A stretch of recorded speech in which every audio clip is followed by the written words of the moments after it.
Latest updates ఎప్పటికప్పుడు పొందడానికి big TV WhatsApp channel follow అవ్వండి. లింక్ డిస్క్రిప్షన్ లో ఉంది. ఒకానొక టైంలో తనకు అవకాశం ఉండదు కాబట్టి రెండోసారి ప్రెసిడెంట్ అయిన తర్వాత రిటైర్ అయిపోతానని ట్రంప్ అన్నారు. అంతేకాదు 22వ సవరణను మార్చడానికి తాను వ్యతిరేకమని కూడా చెప్పారు. అయితే కాలం మారింది. ఇప్పుడు మూడోసారి కోరిక పుట్టింది. ట్రంప్ పద్ధతి చూస్తుంటే సరిగ్గా రష్యా అధ్యక్షుడు పుతిన్ తరహాలోనే వెళ్తున్నారని అనిపిస్తోంది. పుతిన్ కూడా అంతే. మొదటిసారి అనుకోకుండా అధ్యక్షుడయ్యి రెండోసారి ఎన్నికల్లో గెలిచి గద్దెనెక్కారు. అది మొదలు ఇప్పటి వరకు దిగలేదు. ఎన్నికలు ఎన్ని జరిగినా ప్రెసిడెంట్ మాత్రం పుతినే. ఇప్పుడు ట్రంప్ కూడా అదే రూట్ ఫాలో అవుతున్నట్లుగా కనిపిస్తోంది.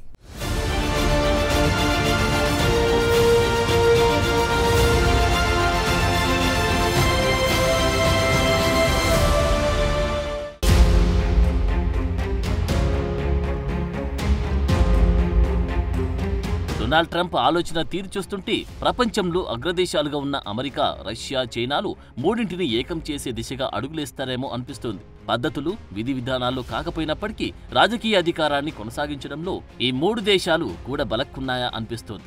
అందులోనూ అమెరికా శత్రు దేశాలుగా ఉన్న చైనా, రష్యా అధ్యక్షులతో ట్రంప్ మొదటి టర్మ్లో భేటీ అవడం చూస్తే వాళ్లకు ట్రంప్కు మధ్య ఎంతో స్నేహం ఉన్నట్లు కనిపిస్తోంది. ఒక విధంగా ట్రంప్, పుతిన్ ఇద్దరూ మంచి స్నేహితులనే వాదనకు బలం చేకూర్చే ఉదాహరణలు చాలానే ఉన్నాయి. డొనాల్డ్ ట్రంప్ 1987 నుంచి రష్యాలో వ్యాపార ఒప్పందాలు కొనసాగించారు. అక్కడ వ్యాపార అవకాశాలు పరిశీలించడానికి చాలాసార్లు రష్యాలో పర్యటించారు. రష్యన్ రియల్ ఎస్టేట్ అభివృద్ధి ఒప్పందాల నుండి జాయింట్ వెంచర్ల కోసం ప్రయత్నించారు. అయితే రష్యా రియల్ ఎస్టేట్ ఒప్పందాల్లో ట్రంప్ సక్సెస్ అవ్వనప్పటికీ రష్యన్లు ట్రంప్ ఆస్తుల్లో భారీగా పెట్టుబడులు పెట్టినట్టు తెలుస్తోంది.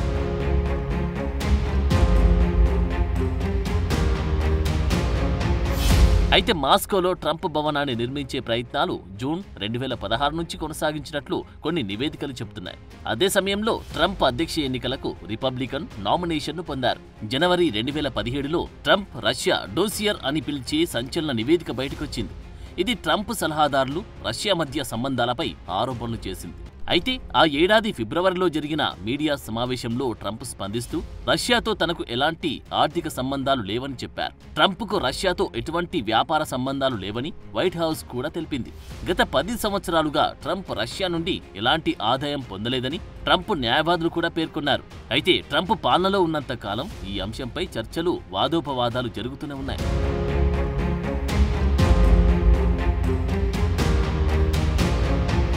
అయితే ట్రంప్ రష్యాలో తన వ్యాపారాలను వృద్ధి చేయనప్పటికీ రష్యాలో పుతిన్ మాదిరి పర్మనెంట్ అధ్యక్షుడిగా ఉండే ప్లాన్ చేస్తున్నారా అనిపిస్తోంది. దీనికి గతంలో ట్రంప్ చేసిన వ్యాఖ్యలు బలం చేకూరుస్తున్నాయి. ఇక్కడ ట్రంప్ 2024 ఎన్నికలను దాటి ఎన్ని పర్యాయాలు ప్రస్తావించారో చూద్దాం. We go to 20, we go to 24. Did you see it?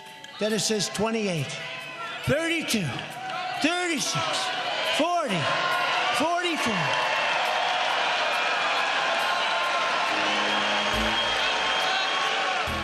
Trump ధోరణి చూస్తుంటే ఆయన చెప్పే నంబర్లకు అంతులేదని అర్థమవుతుంది. సరిగ్గా రష్యా అధ్యక్షుడు పుతిన్ కూడా ఇలాగే చేశారు. రష్యాలో పుతిన్ అధ్యక్షుడైనప్పటి నుండి మరో వ్యక్తి అధికార పీఠాన్ని ఎక్కలేకపోయారు. ఎన్నికలు ఎన్ని జరిగినా పదవి మాత్రం పుతిన్ను దాటి వెళ్ళింది లేదు.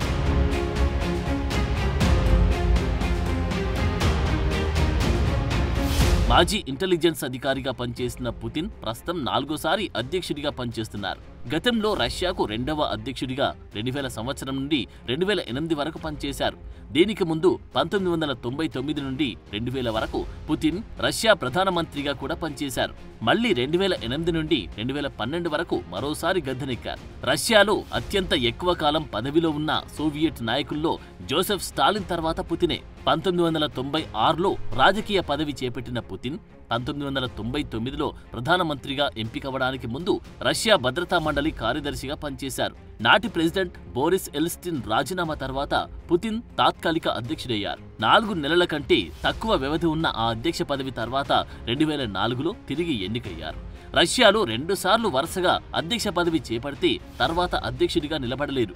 ఈ రాజ్యాంగ పరిమితుల కారణంగా పుతిన్ 2008 నుండి 2012 వరకు డిమిత్రీ మెద్వెదేవ్ అధ్యక్షతన రెండోసారి ప్రధానమంత్రిగా పనిచేశారు. ఆ తర్వాత 2012లో తిరిగి ప్రెసిడెంట్గా మారారు.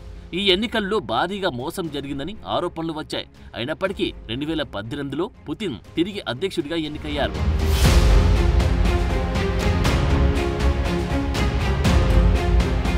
ఇక పుతిన్ 4వ అధ్యక్ష పదవీ కాలం 2024తో ముగియాలి. అయితే ఏప్రిల్ 2021లో ప్రజాభిప్రాయ సేకరణ తర్వాత పుతిన్ చట్టానికి సంబంధించిన రాజ్యాంగ సవరణలపై సంతకం చేశారు. అందులో 2 సార్లు మాత్రమే అధ్యక్ష పదవిని చేపట్టే చట్టాన్ని సవరించి తన అధ్యక్ష పదవిని 2036 వరకు పొడిగించేలా చేశారు. దీనితో మార్చి 2024లో పుతిన్ తిరిగి అధ్యక్షుడిగా ఎన్నికయ్యారు. ఇక పుతిన్ పాలనలో రష్యా రాజకీయ వ్యవస్థ అధికార నియంతృత్వంగా మారింది. పుతిన్ పాలన అవినీతి, మానవ హక్కుల ఉల్లంఘనలతో నిండిపోయింది. రాజకీయ ప్రత్యర్థులను జైలుకు పంపడం నుండి రష్యాలో ఇండిపెండెంట్ మీడియాపై బెదిరింపులు, సెన్సార్షిప్, న్యాయమైన ఎన్నికలు లేకపోవడం వంటి తీవ్రమైన ఆరోపణలు వచ్చాయి.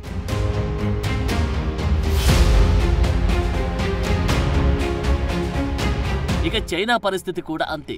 ప్రస్తుత చైనా అధ్యక్షుడు జిన్పింగ్ ఇంకాస్త ముందుకెళ్లి జీవితాంతం అధికారంలో కొనసాగేందుకు వీలుగా రాజ్యాంగాన్ని సవరించారు. అప్పటి వరకు 2 సార్లు మాత్రమే అధ్యక్ష పదవి చేపట్టాలనే పరిమితిని తొలగించే చట్టాన్ని ఆమోదింపజేశారు. 1990ల నుంచి చైనాలో 2 పర్యాయాల పదవీ పరిమితి ఉంది. కాగా 2018లో పార్లమెంటు వార్షిక సమావేశమైన నేషనల్ పీపుల్స్ కాంగ్రెస్ ద్వారా ఈ రాజ్యాంగ మార్పులు చేశారు. ఈ ఓటును రబ్బర్ స్టాంపింగ్ అంటూ అప్పుడు తీవ్రమైన విమర్శలు వచ్చాయి. 2964 కాంగ్రెస్ ఓట్లలో 2 ప్రతినిధులు మాత్రమే రాజ్యాంగ సవరణ చేయడానికి వ్యతిరేకంగా ఓటు వేశారు. ఆ ఓటింగ్లో 3 గైర్హాజరయ్యారు. అంటే 5 మినహా అందరూ రాజ్యాంగాన్ని సవరించడానికి ఓకే చెప్పారు. 2023లో పదవీ విరమణ చేయాల్సి ఉండగా ప్రెసిడెంట్ జిన్పింగ్ మావో తర్వాత తానే కమ్యూనిస్టు పార్టీ కాంగ్రెస్ కు ఏకైక నాయకుడనే విధంగా తిష్ట వేసుకుని కూర్చున్నారు.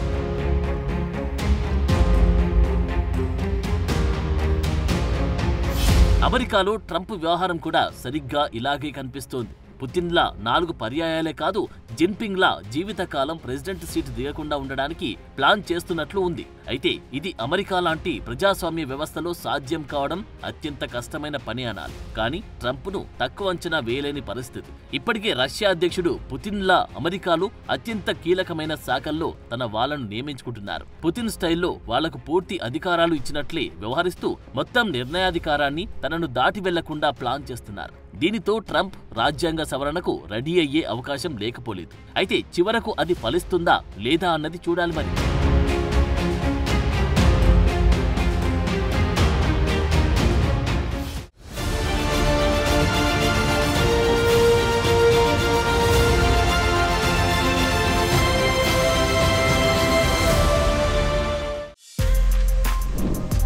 For more videos like this, subscribe Big TV channel.